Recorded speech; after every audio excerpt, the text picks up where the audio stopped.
Hey everybody, this is Jonathan Lunsford, and you're listening to episode number 1 of Beyond the Pew with Rev John. This one is a testimony. It's done in an interview format, but it's still a great testimony. This is with a friend that I'd met when I was working for a few months in Alamogordo, New Mexico. I met him at church. He was an awesome guy, military guy, so we hit it off back and forth. I heard his testimony one night, and I was just blown away. And so part of what this is about is getting people's testimonies out there so they can help people in the future. So this was done at a table in a restaurant, and we just sit and had a conversation before we really got fired off. So it takes a few minutes for us to get going. I was really nervous about doing this. I had never done an interview like this before, so I was really nervous as we got started. So please just bear with it through the beginning. We get kind of silly, but once it gets into the heart of what we're talking about, you'll get to hear some amazing testimonies. So I hope that you enjoy this as much as I enjoyed talking to him and getting to know him. So without any further ado, David Agnew. And it's got no caffeine in it, which is good because I try to stay off the caffeine after lunch, considering how much coffee I drink before lunch. Wow. So I'm back when I used to drink Mountain Dews all the time. I could drink one and go to bed. I had no problem, And even what was starting this keto thing, I quit drinking Mountain Dew, so I haven't had one in a month. And even a month and a half ago, I drank one and go to bed. But like coffee does, I don't know if there's just a higher concentration of caffeine in coffee versus Mountain Dew. It might be warmer too because it's warm. But if I drink a coffee before I go to bed, I cannot go to sleep. Mountain Dew's got more caffeine than coffee. It's got to. I know it's got a lot more sugar in it though. But well, it also depends on the portion size too. Most cups of coffee are so big, and a Mountain Dew is. And it could also depend on the how strong the coffee is. My wife does dark roast. She likes dark coffee. That just she likes it bitter. Add the caffeine to add it. Does that not change it? No. It changes the potency of it though, don't it? Yeah. Not changes the flavor. Yeah, I don't like the bitter coffee. Because coffee beans are picked, right? And then they're shelled in husked. Yeah. Husked is more and then they're roasted. They're run through a roaster. That's true. There's no difference in the coffee. And the longer you roast it, the longer it's cooked, and the longer it's burned. Yeah. And that's where you get the stronger. Have you ever heard of the coffee where they feed the beans to elephants, and the elephants? It's cats. They do elephants and monkeys. Oh, really? Yeah, I know for sure it's elephants and monkeys. But anyway, they feed it and then they poop them out, and then they clean it, and then they make coffee. I've heard the one that this wild jungle cat in Central America eats, and then that's the one I've heard of. But do you imagine how bad you have to be jonesing for coffee to figure out that you can clean off coffee beans out of an elephant poop? I mean, I don't think I'd forage through anybody's or anything's poop for any reason at all. So I told my 14-year-old daughter about it, and she looked it up, and she about freaked out. And she said, I can't remember, it's like $800 a cup or something. It's some of the most expensive coffee. I want to try it just because it's supposedly that good, but I've never had any of the fancy stuff in life. I've never had caviar.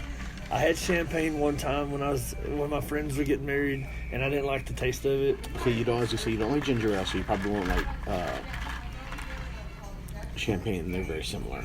Yeah, I don't like champagne. Tastes weird. I've tried a lot of those things just because I've had the opportunity, and hey, sometimes you go. Well, I mean, it was at a wedding that I had it. I want to say that I tried it at least once, kind of thing. Oh yeah. So escargot, it's like. Oh, I liked escargot though. Escargot was delicious and it was fantastic, but I can't get over the fact that I'm eating a snail, so I don't like it. I'm not going to eat it again. It didn't bother me. I'll eat something that tastes just like it, that has similar texture. I'll eat sautéed mushrooms.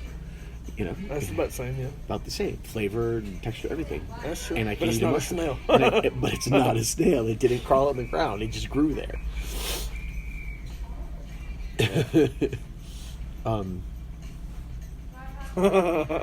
But then I always wanted to try stuff, but then there's stuff that's American staples that I hate. I can't stand it. I don't like tomatoes. I don't like raw onions. If they're cooked, if they're all cooked, and like in the pasta, or like not a fan of raw onions either.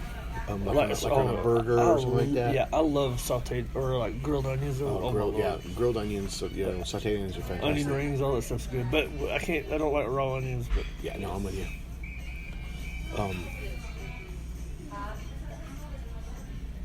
Something else you just said right then too. Tomatoes. Yeah. Fried green tomatoes are okay, but not regular tomatoes. Tomatoes. You can go back to whatever communist country you hatched from there, bro. It's full of snot, man. If you cut it open and squeeze it, it's like snot's falling out of it. That's why I don't like it. When I was a kid, my dad made me eat one. Just because he was like, you're going to like them. So it was a big old giant tomato. And it was just sitting there eating that thing. And I just like, man, if I ever get a chance, I'm never eating one. Or I never eat one again. I'll eat one like an apple with a little bit of Old Bay. Yeah, my mom loves to take them and slice them and take some butter in a biscuit and make a tomato biscuit. And she'll eat them things like crazy. Never heard of that. It's a southern thing. Tomato biscuits. But well, we're recording already, so what I wanted to our random conversation. Yeah, that's part of it. You know, this is my first one. Won't eat. This is my first one, and like I was telling you, for me, it's all downhill from here, man. Starting off with the best. So that's great. So the idea of what I wanted to do was a podcast that is a testimony-based podcast, or is just a fun conversation. But I want to be Christ-centered because I want it to be relatable to other people. So one of the things that I want to do is I want to get like different denominations, elders in different denominations together, and instead of trying to find out what they believe from other people who don't really know, let's find out from the horse's mouth kind of thing. Okay. And so, but then I heard your testimony the first night I went to y'all's church, and I thought, and I was like, whoa. And then we talked after church, and I was like, okay, the first night I said, I want to do a podcast with you. And I've never done one. Your story and the way that you handled it was little mini. Supposedly supposed to be a 5-minute version of my testimony that lasted close to 15. But that's. But I could actually talk for a couple hours. Yeah, I'm sure you can. So, but we are in Denny's.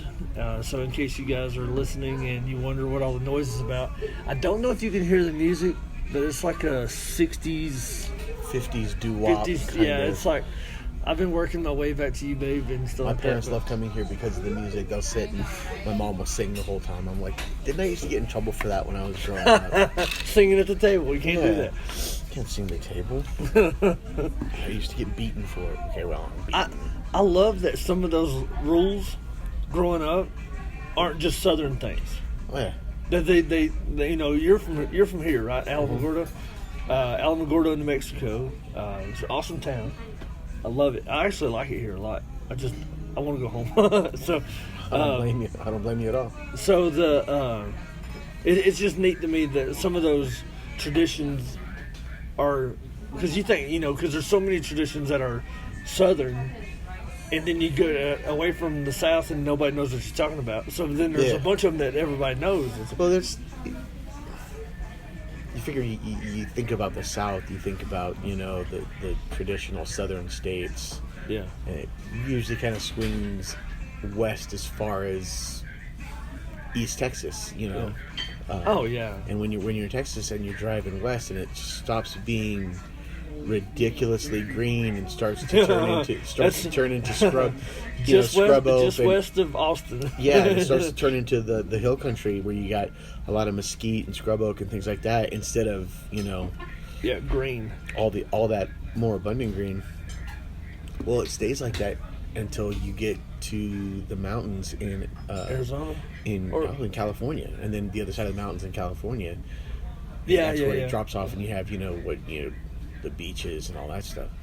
The rest is all this high desert, and it's all mesquite trees and scrub oak and cottonwoods and rattlesnakes. You get up to you go high enough in elevation, you can have the pine trees and stuff. But down here, it's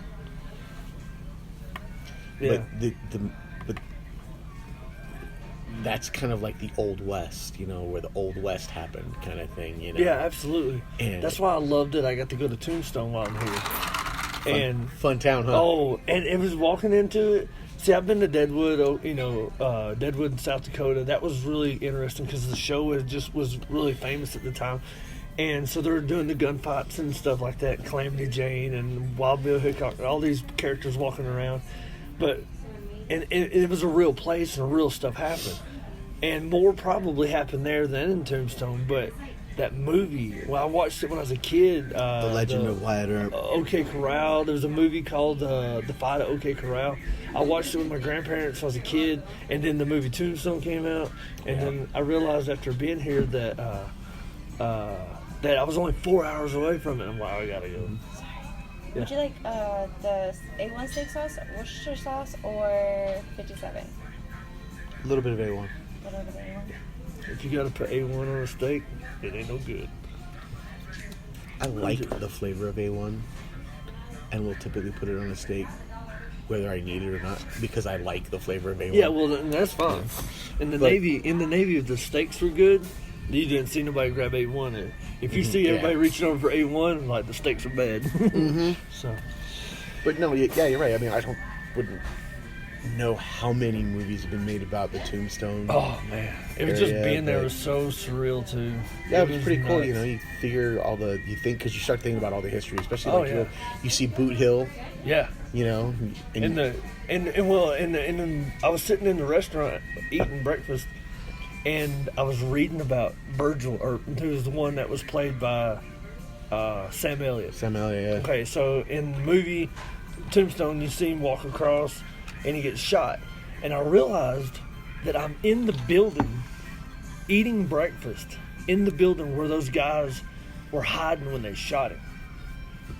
In my mind, I was like, it was insane. And a lot of those buildings, and it seems so stupid, although the decoration and stuff inside them has changed, the building still itself is the same. Building. Yeah, because they had a bunch of fires before. Going to Big Nose Kate's. Yeah, I hung out in there for a little bit. Even though it was a bar, I hung out in there for a little while and just kind of took in the atmosphere of being there. It was really neat and interesting. But that's cool. That's that whole Old West thing that you do not get any of that down south at all. Yeah, but you figure that it's the same kind of people that moved out and did the Western expansion into the Old West, That same kind of mindset that lived throughout the South. So a lot of the traditions, a lot of the feelings and way of life, and it's all kind of. I did read in high school though. I remember reading this that like if you were Southern, like you go back to the late 1700s, early 1800s. Like let's say you're from South Carolina, right?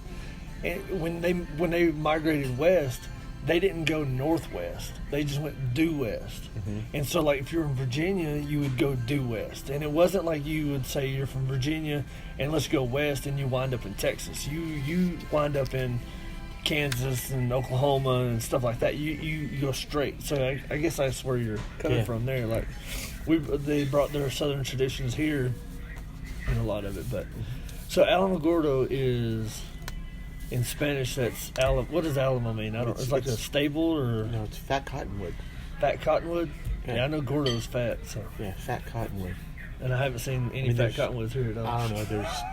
There's there's cottonwoods by the dozens here now, but they used to be here by the thousands back in the day. The park that's straight down the road, straight north of us here, used to be full of them, and now there's still a lot of them there, but it's. So that's what those big trees are? Is cottonwood trees? Yeah. Okay. Yeah. You go down to Alameda Park, just past the zoo. All those really big trees, those are cottonwoods. I used to cook. I was always cooking my supper in that park because they had all the, and they don't have. I can't cook in the hotels, so I've been. I got a little grill and stuff I cook, and that's how I eat most of the time. But so I met you at church, and man over 40. in the Navy when that happened, everybody was shouting. That's the only time you're allowed to talk in boot camp in the cafeteria was when somebody dropped something, and everybody would scream, "Man overboard!" The Army, it's get down with it. You drop something, get on down with it. They Start pushing the floor. So, you were in the Army. You're from Alamogordo. You joined the Army. You did 20 years or so. You're retired as what's the E7? Sergeant first class. Sergeant first class. I don't know. I should. I live next to Fort Polk. I should know what they all are. But,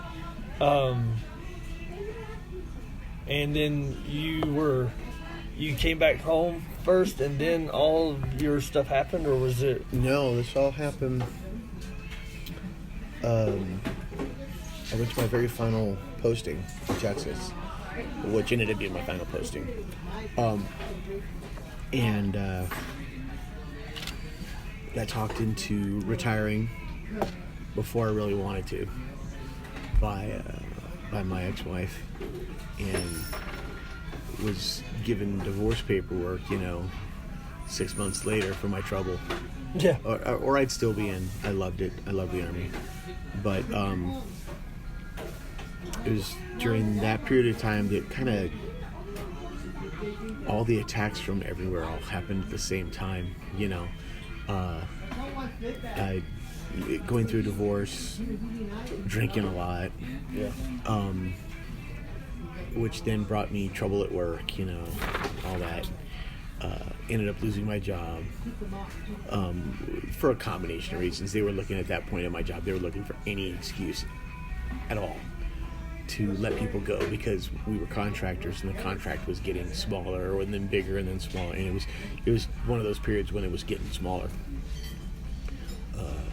And it was at that point I got accused of some stuff that some pretty serious stuff that I didn't do. Yeah. And to be honest, I didn't take it seriously because I didn't do it. I just kind of, whatever, okay. Almost blew it off. Went in and talked to the investigator, and, looking back now, I should have taken it more seriously because I was in there joking around with the guy. Yeah. And fooling around. Well, that's your personality, though. You're a jokester. But I'm in there fooling around and making jokes instead of taking it seriously. And then February of 2014, and this is all happening just prior to that, like 2012, 2013, 2010 is when my ex and I split up. And I had retired in the summer of 2009. In fact, next month in June will be 10 years that I retired. I would have been in for 30. Yeah. But so 2014 I moved back here, and that was February. May 2014 is when the sheriff's department came calling and took me away. And where were you living, Heaven? I'm here in Alamogordo. Yeah, it's like Tabasco. That's Tabasco. It smells good. I'm actually using it as cologne. Smell it. Oh, okay, that's where it's coming from. It wasn't me that just dropped the whole entire bottle, brand new bottle. You could draw some refills. Yeah, that's I'm actually so pretty sorry. good. It was a good suggestion. Oh, thank you. And where were you living at the time? Here. Okay, you were here. Okay. Here, yeah. But at the time you were divorced, you were living In Texas. in Texas. Yeah. So, according to the courts, because I moved to a different state while I knew the investigation was going on, supposedly that made me a flight risk. Yeah. So the bond was like $100,000. It was like, come on. But I went into the county jail here to wait for transport back to Texas. Here in New Mexico, you were From here, New Mexico, all the way to Texas. And a drive that I can make from here at Alamogordo back to Texas, to where I was from in Texas, that I can make in 5.5 hours took, 10 days. That's crazy. Because it wasn't just Alamogordo and then straight on the road there. It was Alamogordo and then up to Ruidoso, and then across to Roswell, and then up to Clovis, then into Texas, and then through the upper Texas Panhandle, then into Oklahoma, and then up into Kansas, and then back down into Texas, and then. And long story short, we end up in Owensboro, Kentucky, which is A long on the way border from with here. Ohio, if I remember correctly. From what, or if I don't even know if that's right. I would need to look at a map or something, to be honest. But yeah, and you're talking, you get booked in and fingerprinted here, and then every place you go in this prison van, which by the way, it's like a conversion van with It's not even a 15 passenger van. It's not even like a with 12 guys in the back who are sitting in what feel like booster seats, and your legs are shackled together, and you got a chain around your waist, and your handcuffs are fed through the chain that's around your waist, so you can't even bring food up to your mouth. You have to lean your face way down towards your belly and kind of meet your hands halfway. And what they're feeding us on $5 a meal, which at every single stop consisted of 2 bottles of water and as much off the dollar menu at McDonald's or Burger King that they could get to stuff you with. These vans go insanely fast because the police aren't going to stop them because it's full of prisoners. Yeah. So the police aren't going to stop them. The police see that there's this van speeding, and they pull up behind it to pull it over, and they read the license plate, and it comes back that it's prison transport, and they just let it go. Yeah. So you're going 90 miles an hour down the highway. But not major highways. The back roads, the most crooked back roads and way that you could possibly think of to get somewhere. Kentucky. Because they don't want to leave it to any kind of predictable, Yeah, that's true. Well, I think going to Kentucky would have kept people from planning an escape. That's kind of I don't know, but Did y'all drop people off and pick people up throughout the process? Yeah, the whole process. About every 3 hours, you're pulling into a town and you're dropping somebody off, or picking somebody up. And everybody stinks because they no deodorant. Nobody's bathed. Finally get to Kentucky, and you get rebooked, re-fingerprinted, re-photoed. New mug shots, the works. You go in. They feed you dinner, which was a piece of that night. It was a piece of toast, a piece of thick bologna. If I remember it correctly, dinner that night was a piece of toast, a piece of thick bologna, a medium-sized spoon of pork and beans or something, and an 8-ounce glass of water with some food coloring in it that you're supposed to think is juice. That's what I remember. It might not have been that, but that's what's kind of sticking out of my mind. Yeah. We all kind of shuffle through the showers as best we can. You don't have deodorant. You've got one of those little bars of soap that you see on the in hotels. It's about the size of a domino or something. You're trying And to wash. They smell really bad, and you can't wash the scum off your arm. It just says soap. It doesn't lather up for anything. And you're rubbing that all over everything you can try to get But stayed there a couple days, about a day and a half. I think we got there late one night, spent the night, got ready to go to bed the following night, and it was in the middle of the night, 30 in the morning. Let's go. When they called my name to get on another transport and start heading towards Texas. And that was back through Kentucky, Tennessee, straight down into Alabama. Wow, it went straight down. And then we hung a right. From Mississippi and Louisiana. And we followed the road that goes along the Gulf. Not to I-10. Y'all went all the way down. All the way down. I mean, we were a pitching wedge from the ocean or from the Gulf. We're those of us who were sitting on the left-hand side of the bus, like I was. How is that? We were looking out the window at the Gulf of Mexico, and it was beautiful. Yeah. Beautiful. I'd never known that because really the only pictures I've ever seen of the Gulf are like during post Katrina, when you see everything washed up all over thing, and then the farther the west BP you oil go, spill and stuff. the farther west you go, the nastier the water is. Over in Florida and Alabama is prettier, but Yeah, well, this was all from our perspective. It was all blue and pretty, Yeah. But drove along there, and again, stopping, picking people up, dropping people off, and all that. It's crazy. Get all the way down to the very southernmost little itty bitty tip in Texas. All along that, all the way till you got all the way down there, drop somebody off, pick somebody up, and then eventually worked our way back around to the town in West Texas, in San Angelo, where I was. Like you said, it took you 10 days to do what Ish. 5 hours in Yeah. a normal car. Yeah. Riding in a 15-passenger van. Yeah, and then get booked in there, and I'm told, I'll get bailed out right away. So at first they didn't even give me, those orange. They look just like scrubs, but they're orange.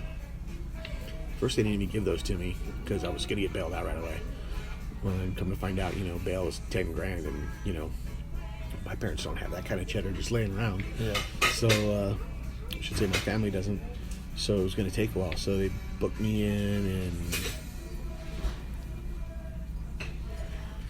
long story short, it took about another 10 days to 2 weeks before all the funds were together and they were able to bail me out.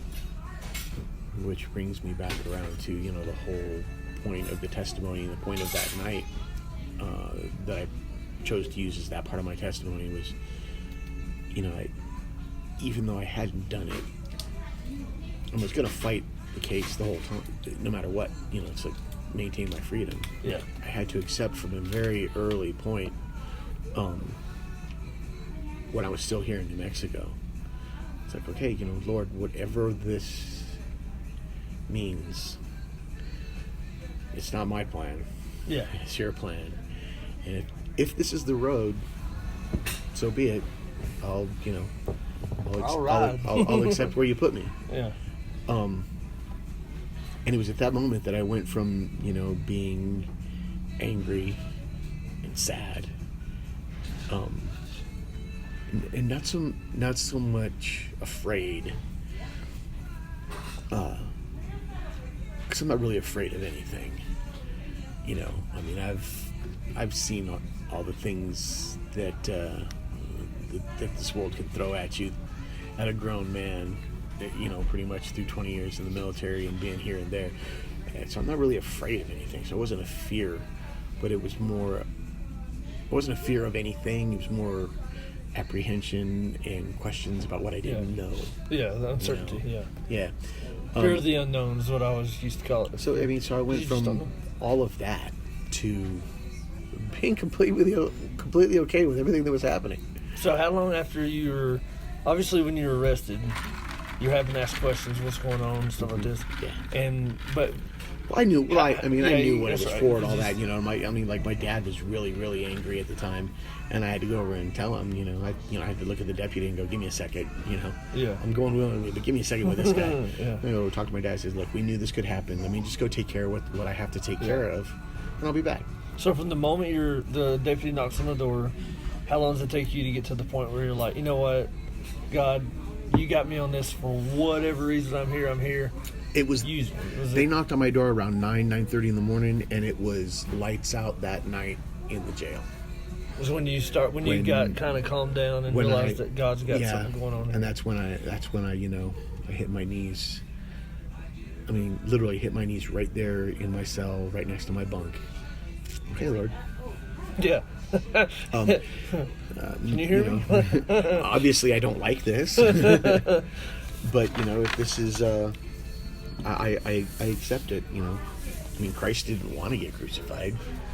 No. If He prayed that he could be delivered from it. If he could be passed, but if not, So how long? And that's kind of the mindset I took. I said, Lord, you accepted what you had to go through. I will accept what I have to go through. Come on. But I'm going to pray that I be delivered from it. As quick as possible. So how long? Okay, so how long had you been in church at this point? Where was your? Where was your relationship with Jesus at this point? Here comes the food.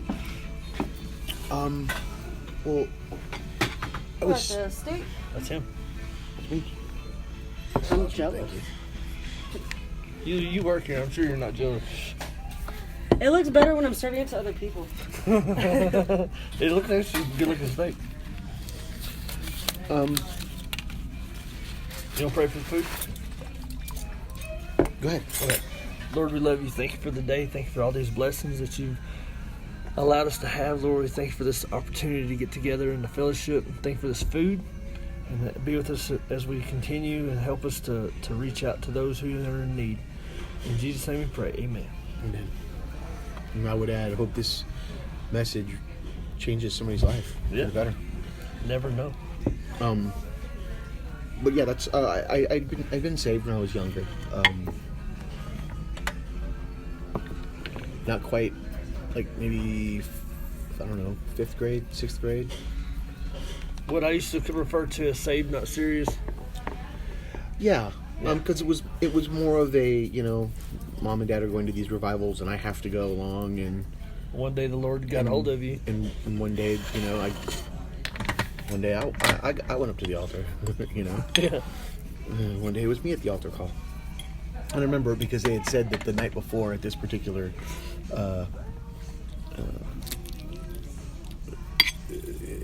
the night before somebody had seen an angel sitting in the spot that I happened to be sitting in. I was like, wow, okay, maybe that's part of it. But so that helped though in your process. Yeah. Because if you wouldn't have known who Jesus was at all, and that knock comes on the door. Oh yeah, I'd have been angry. I'd have been fighting. But I mean, even outside of that, though, I grew up Catholic, so I mean, I always knew who Christ was. But then there's a difference between knowing who He is and knowing who He is. Yeah, come on. Yeah. Well, that's one of the podcasts I want to do. I got a guy in mind. He's going to talk about Catholicism for me. So I'm about to eat pancakes for the first time in a long time. So yeah, that night, hit my knees and I went from all those weird, not the apprehension, confusion, all that, to I don't know, almost being happy to be there. Almost. Yeah. Well, I mean, because you don't know, it's So I mean, when you were telling the story, I remember thinking, I think it was in the parking lot when you were telling it to me in more detail. I remember thinking of Joseph, and then you got Paul, and all that Paul did while he was in jail. I looked it up today. Paul wrote 13 epistles, and 7 of them were while he was in prison. So over half of them were when he was in jail. And when you read his story, Philemon, or as that one Cajun preacher said, Philemon, which is the only Cajun person in the Bible.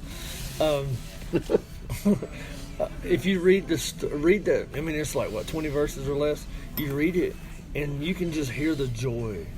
And Paul's shackled up, and you can hear the joy in him. And that's something when you were talking about your story, about how you met a guy you went to school with, and you got to witnessing to him and talk to him, and you're like, okay, God, why am I here? Why am I going through this?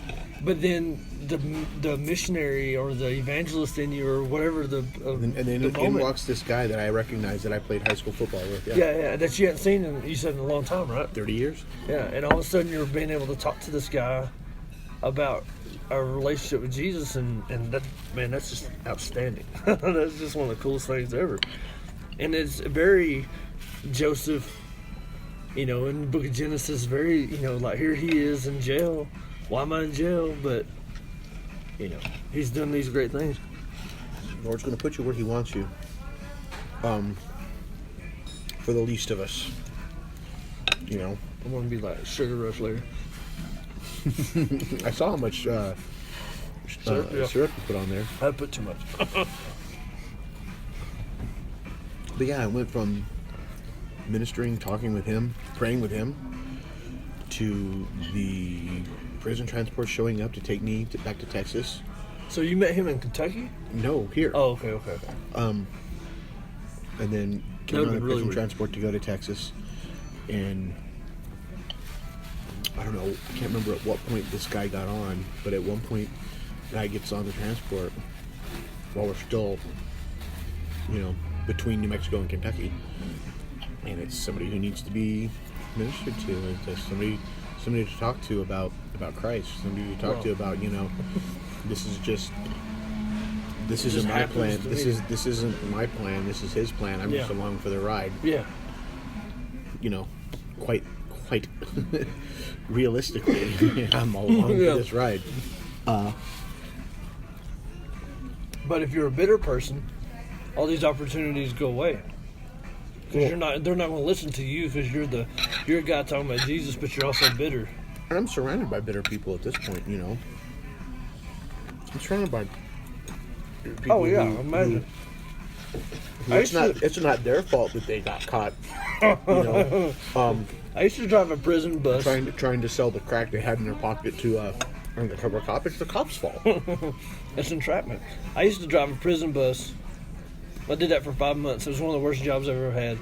And I noticed that every one of them was like, that's where I recognize you from. No, I'm just playing. Look on your face just then was awesome. No, it was a work release prison. It's interesting you say that. 'Cause at one point between here and Kentucky, we're at a place where we're stopped, and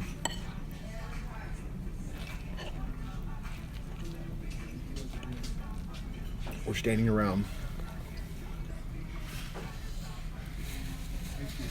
It was just afterwards. I'm trying to remember who this was after we've left Kentucky and on our way to Texas. One of the guards on the bus, the transport, was like, "What are you doing here? You don't fit in. You're not one of the one of these things is not like the other." Yeah. I was like, "Well, I got accused of something I didn't do, and I've got to go. I still have to go through the process, Yeah. Due process, yeah. Because he could tell I was a Christian. He could tell I was strong in faith. He could tell, even in the situation we were in, he knew about my military background, and all that. And here I am going through all that, and I'm the happy one. Yeah. Probably the happiest one on the You're whole probably bus. happier than him.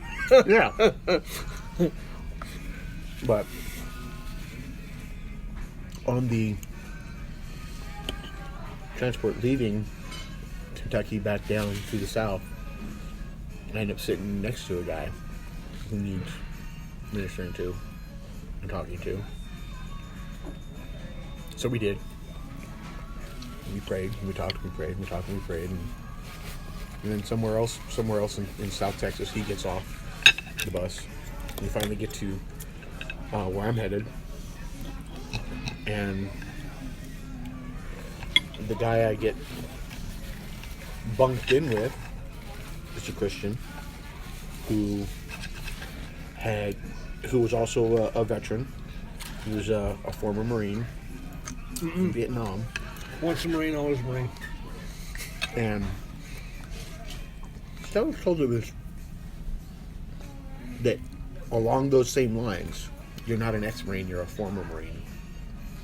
Well, I've always heard them say once a Marine, always a Marine, so. Once a jarhead, always a jarhead. Crayon eaters. That was my out loud voice. Little veteran humor to any Marine listening to this in the future. Semper Fi, brother. See, I don't even say that word. I don't hate you. But this guy ended up, he had gotten paroled. He'd gone to jail originally for murder, which he absolutely admits that he did at a very dark, very bad point in his life. He'd gotten paroled, and now he's being hauled back in on parole violation because either he did or didn't rough up his wife, who did or didn't come home in a, meth-fueled, crazy crazy, whatever it was. But so ended up praying with him and talking to him, and then there's another guy there who's going through some stuff, and I don't know if he had already been saved yet or not, but by the time I left with a bunch of us praying with him and stuff, he was by the time I left. And I'm like, I can't take personal responsibility for that because there was more than just me that he was talking to, and there was several of us in this group. But I believe he was. Your part may have been very influential in it. So yeah, I went through that there in San Angelo, and then, bail finally came, and I got out, and that was in early July, just in time for the 4th of July of 2014, and for the next 18 months until December of 2015, I went back to San Angelo every month or every other month for court hearings. Just go meet with the lawyer for a few minutes, go into court, stand there while my lawyer says, hey, we need another continuance for this, or file a motion for this discovery or that discovery, or going down to go over evidence with my lawyer and all that kind of stuff. And on the 23rd of December 2015, I got a Christmas present in the form of charges dropped, case dismissed. Praise God. Yeah. But it was coming back that summer of 2014 that I really started going back to church and getting back to church, because I had, drifted away.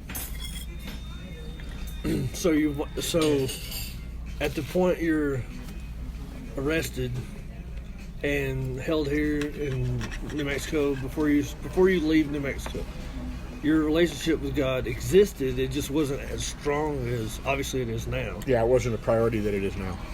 So that was, and then while it was a marriage of convenience. Yeah. So while you're in that mode of, like you said, it's not as a priority, you're still finding yourself witnessing and reaching people, right? So God is kind of forcing you into this mode of witnessing and stuff. So I was ready to share the happiness. I mean, obviously it was on you for you not to be bitter, Yeah, it was on me very, very heavily. That's my favorite part of the story, honestly, is that the bitterness took a little while. And to be honest, occasionally I still struggle with it. I mean, oh yeah, there was a 5-year part of my life there that couldn't find a job because of it, because of all this. Yeah. Wow. So that's what's crazy, is even allegations Trump's due process anymore. People will just drop you in and then the court of public opinion, Yeah. Like you told me that one time that even in that town, you're still looked at as guilty no matter what the court says. That's just the way, and that's the way it is, because you're going to, and it's unfortunate. I think it's really unfortunate for people to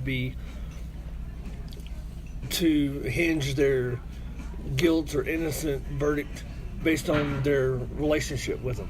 So like, if your child is arrested for something, you're immediately going to think, oh no, they're innocent, or if somebody does something, if something happens to your child, you're going to immediately think the guy that they think did it. He's guilty, So there's no, we do that, and it's unfortunate, but I think that's just our human nature. Yeah.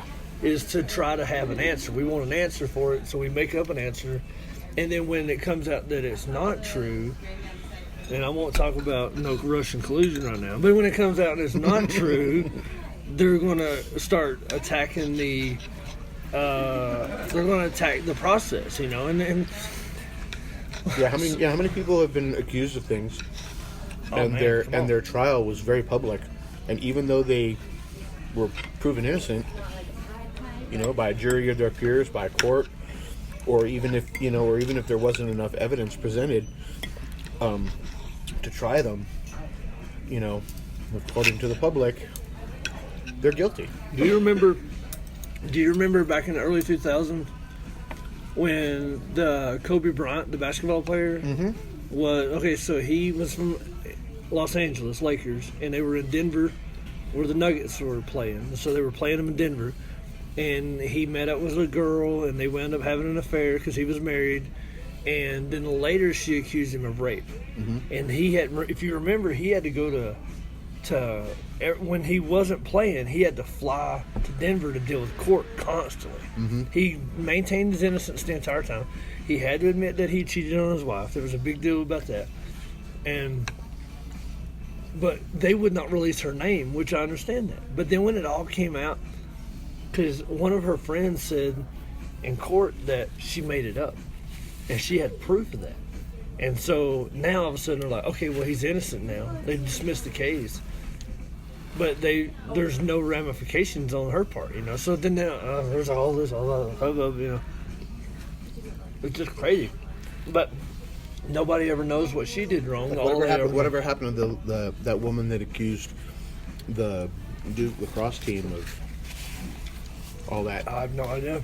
But they've been talking about trying to make that a law where if you are accusing somebody of something, I think they should, I think if you're in your right mind and you're just using this as a ploy to hurt somebody, that you should, now maybe not the full punishment that that person would have received for that, but there needs to be some sort of thing that they're going, wait, I could say that this happened, but if I do and they find out it didn't, then I got to go to jail. But now there's none of that, I struggle with, that's, I've forgiven the person that accused me.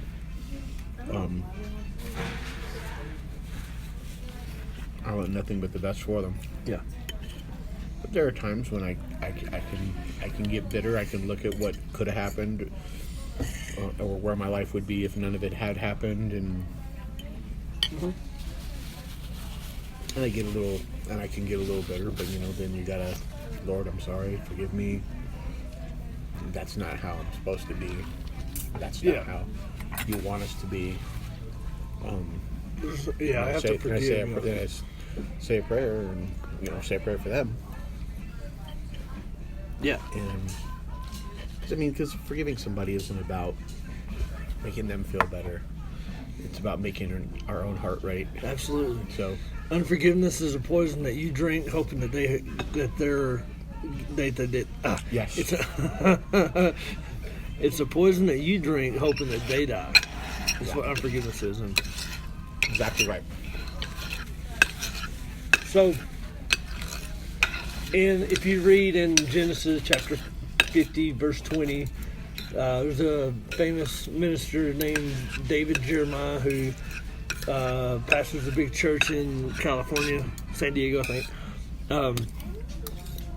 I was watching him one night, and he was preaching on the 50-20 rule.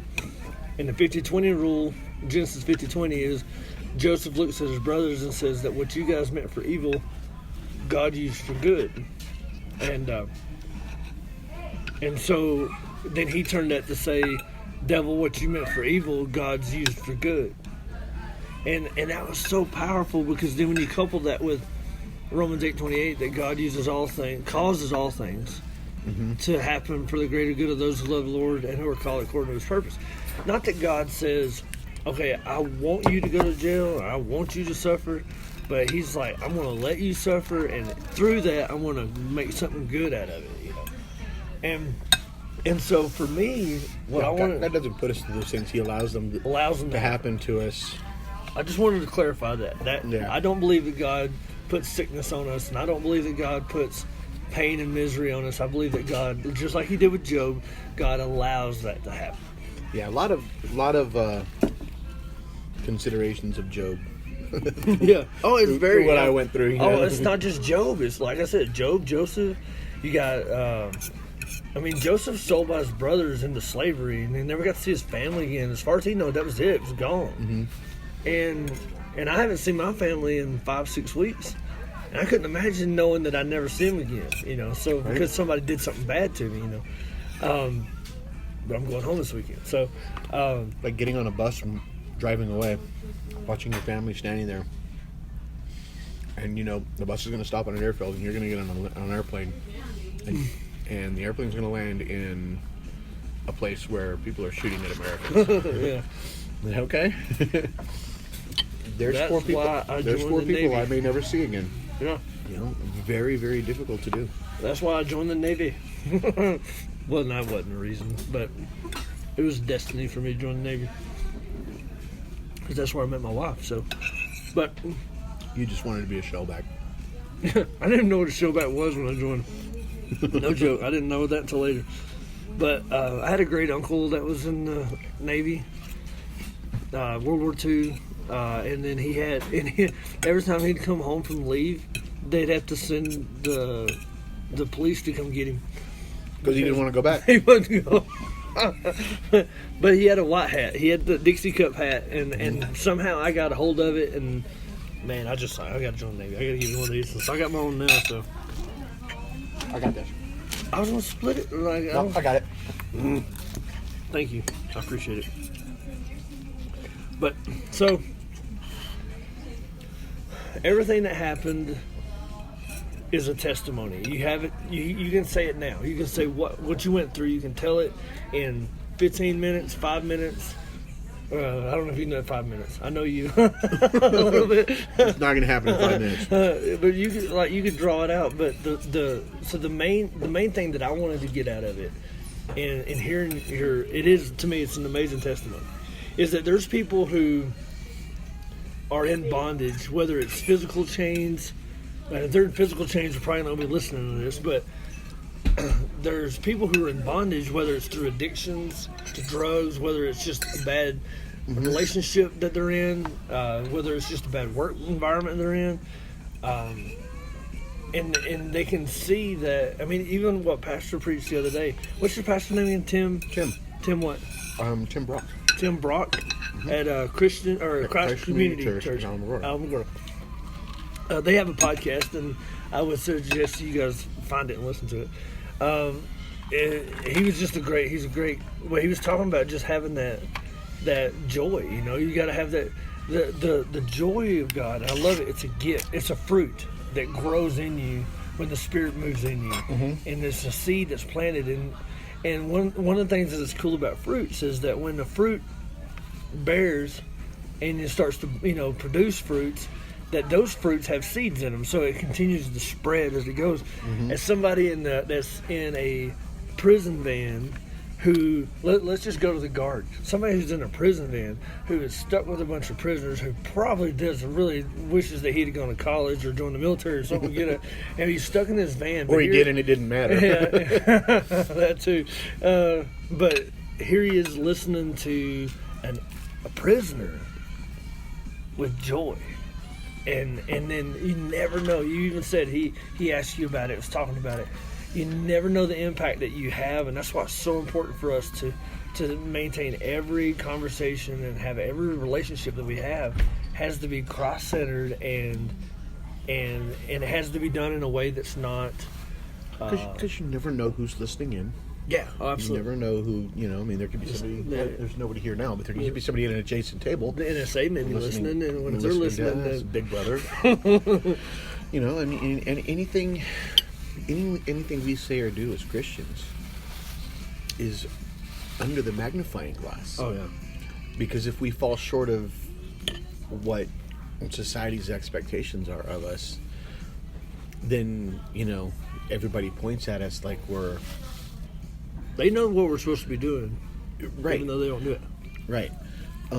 So, and they'll point it out.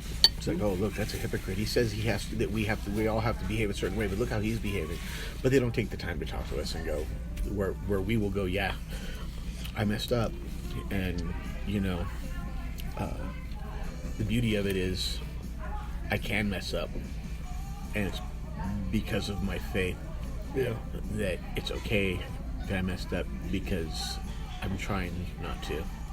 Versus somebody who does those things and doesn't care. Yeah, don't care. Yeah. Conscious here with a hot iron, and And that's why it was so cool when he was telling that story. I was like, oh man!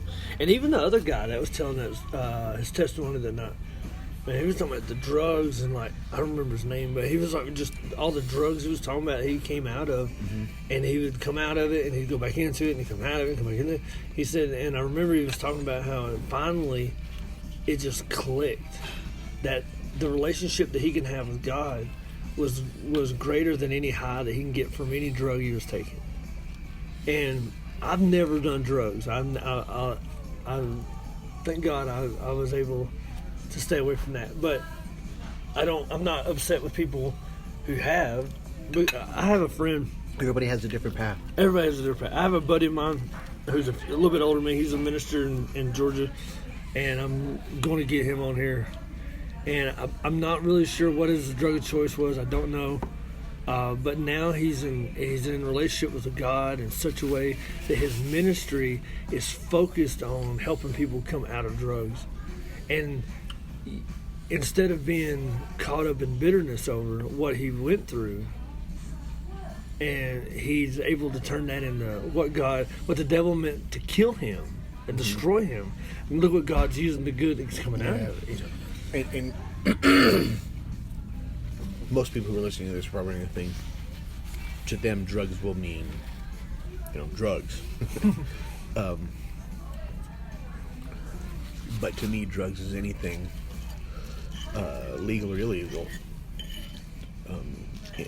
in any form that can become such a priority in our life that's the only thing we push. It's not the drugs that is bad; it's the addiction that's bad. Money can be a drug. Pornography can be a drug. Gambling can be a drug. Yeah. Work. A lot of people work can be a drug. Mm-hmm. Yeah. So, yeah, you're absolutely right. It's breaking the first commandment. Thou shalt have no other god before me. And when there's anything that takes that priority, then it can be honestly. Okay, I'm about to drop a nugget here. Coffee. I've heard people. My wife loves coffee, but I believe my wife would put coffee down for God. But I know people that I wonder, like, is it drink God and coffee? Oh, I'm sure my wife would, but she's going to say, well, God didn't ask me that, so she's going to have her cup of coffee. But you know what? For her, it's one thing. For you, it's one thing. For me, it's one thing. And it doesn't mean that we don't love God. It doesn't mean that He don't love us. It's just we have to get and that's where the whole the holiness relationship, where you'll get in a lot of the Wesleyan theology, and you get into holiness and the Bible talks about being sanctified. Just getting a lot of that putting yourself more focused on God across there. And some people will tell you that you can't do anything, but that's not true either. Because it's okay to go play golf on Saturday. It's not a problem with that. Skipping church for 5 weeks in a row so you can go play golf only on Sundays, that might be having a problem there. I played a golf tournament this last Saturday, and I told them at church that I wasn't going to be there on Sunday, because I had a buddy coming in from out of town to play. This past weekend? Yeah. I'm glad you were there. And I didn't know how long he was going to be in town on Sunday or not. And I felt it would be rude and whatever there's no problem to run to church and leave him alone and all that. I don't know. So I let him know. It's like, I'm probably not going to be here. Turned out he left early enough that I was able to go to the second service and ran into me. Awesome. And still get my spiritual recharge for the week. Oh man, that was great, sir. I love the worship there. It sounds like a recording. It don't sound like they're there, because the type of church that I go to. You figured this out. I can tell it's not. I can tell people are lip syncing. I've been around music enough to know, but it's such a great worship service, and it's very contemporary, but it's very real, and the Spirit moves in it, and it's really good. But very Hillsong-esque. Yeah, it is. I don't know if it's up to that level, no, but it is good, man. It is really good. Is there people who write their own music? I don't think they've done any. I don't know if they do any original stuff or not. That's the difference. when you start doing your own worship. Because God will put a songwriter in that group that'll write hymns and write praises and choruses that God wants for that church. And then if you sing them songs at my church in Louisiana, they might not fly because it's not for that. And that's when people start to like one of my really good friends, Jeff. He writes a lot of music, and when I was singing on the praise team with him there in Louisiana, I was being able to help him with harmony and stuff like that. Where I would just harmonize while he was singing, and it was just so much fun knowing that we're singing a song that he wrote for our church. That God gave him for us and his for our inspiration. church. Well, God just throws into his heart and his mind, and it's been a lot of fun doing that. And now, of course, I do with power lines, and so I haven't really been consistently in church, and I really hate that. That's why I'm wanting to go home. One of the reasons is because to be with my family, but another one is because I want to be in a church environment all the time again. And it's been kind of hard here to do it, but man, I appreciate it. I thank you very much for getting with me, and we're going to shut this interview or the podcast down. But last thing I want to say is, as far as wrapping my little mini testimony up with a bow, is you can be in the worst possible place in the world, but when you pray about it and you realize that you being there is part of God's plan, come on, you can be happy. Oh, absolutely. Wherever. Doing whatever. In jail until you want it. If that's where God needs you, that's where God needs you. And it goes back to the Jonah thing too. It doesn't matter where you are. When you're in where God wants you, man, he'll touch people. He's gonna and like Jonah. And sometimes he'll make you do it. Like Jonah, he's gonna put you where he wants you, whether you choose to go along with it or not. Well, just imagine the waste.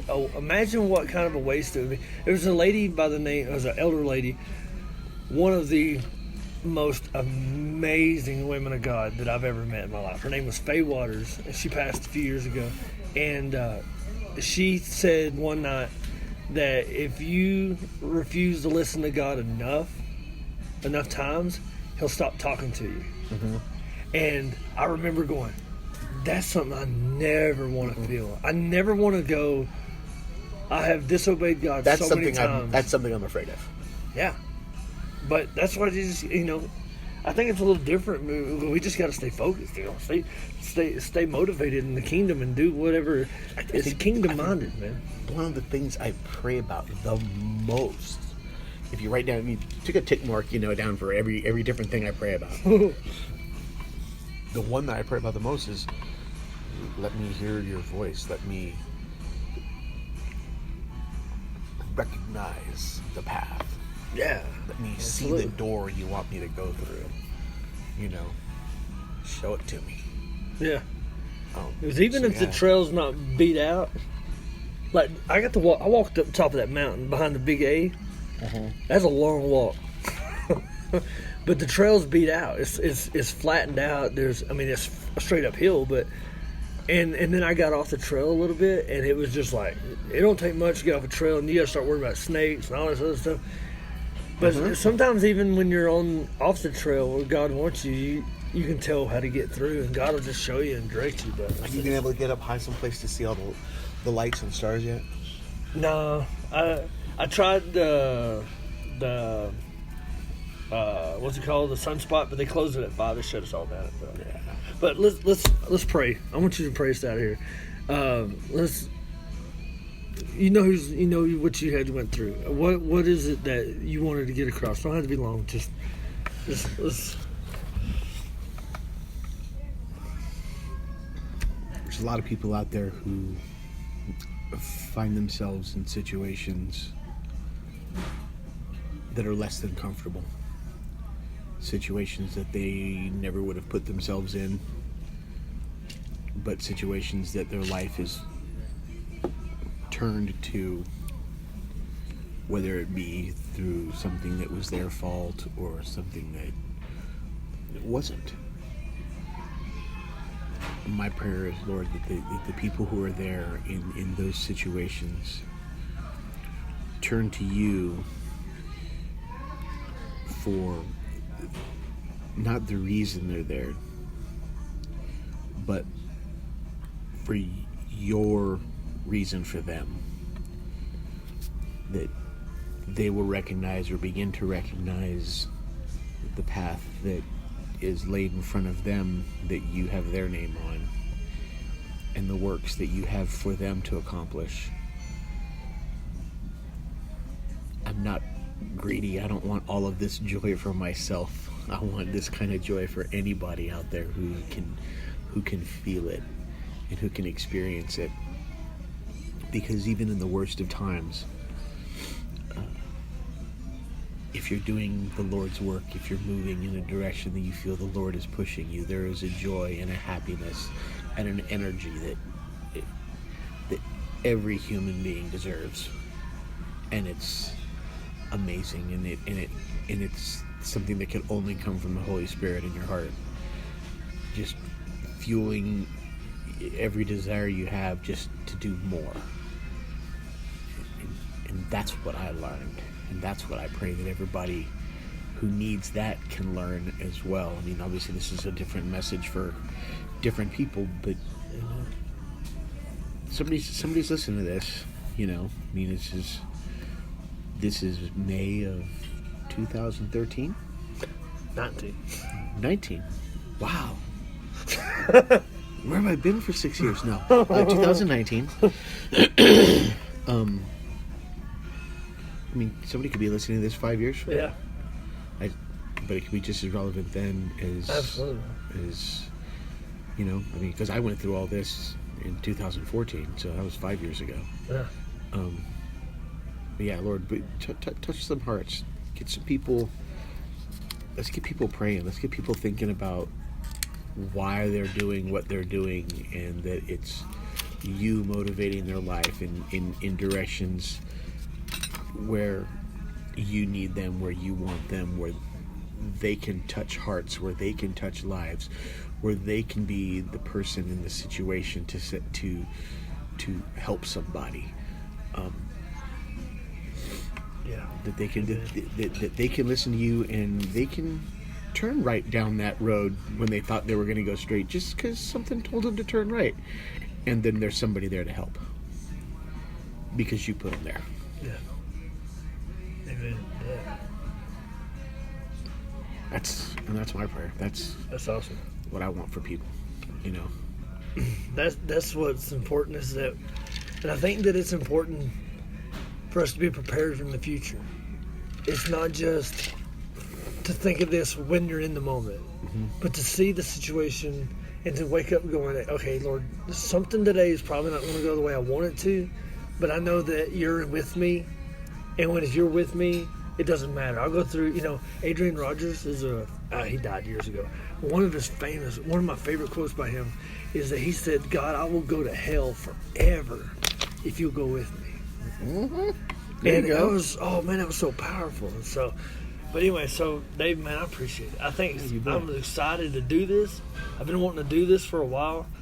It's actually a secular, non-Christian podcast that kind of got me in the idea of doing it, you know, because I haven't been able to do a lot of pulpit preaching, but maybe this is what God's got me doing, you know. Man, I wish I'd have thought about this when I was in Puerto Rico, but you know, but that's okay, because there wasn't the time for that. It's not the season for that. Now it is. So, man, I love you. I appreciate it. I'm glad I got to meet you. 4 months ago, or 3 months ago, probably. But it's been a lot of fun. So, appreciate it. Thanks. Yeah, thanks for supper too. It's my pleasure. Okay, God bless. So now, after listening to that testimony, you have to ask yourself a question. Would I act the way he acted? Would I act the way that Paul and Silas acted? Would I act the way that Joseph acted? Or would I be belligerent and crazy? Well, honestly, most of us would be belligerent and crazy. But that's what's important for us to remember, is that if we have the love of God in us, the love of Christ is in us, we should be in a state of mind that where when something crazy happens, we should be able to recall and remember, boom, that's what I need to be doing. This is a possibility This is a time that God has given me a chance to spread his gospel, to spread his love. That's why it's important for us to show the love of God at all times. And I love it. It was such a great interview. It was such a good time, and he's a good friend, and he's one I'll always have. I'll always have that friend forever. And so I thank you guys for downloading and listening to this. It was kind of long, I don't know, but it was good. I hope you guys download and listen the next ones. I thank you for listening, and I thank you for being a part of it. Be blessed. Keep us in your prayers, and have a wonderful day. Oh, and remember that Jesus and I love you. Thank you for listening.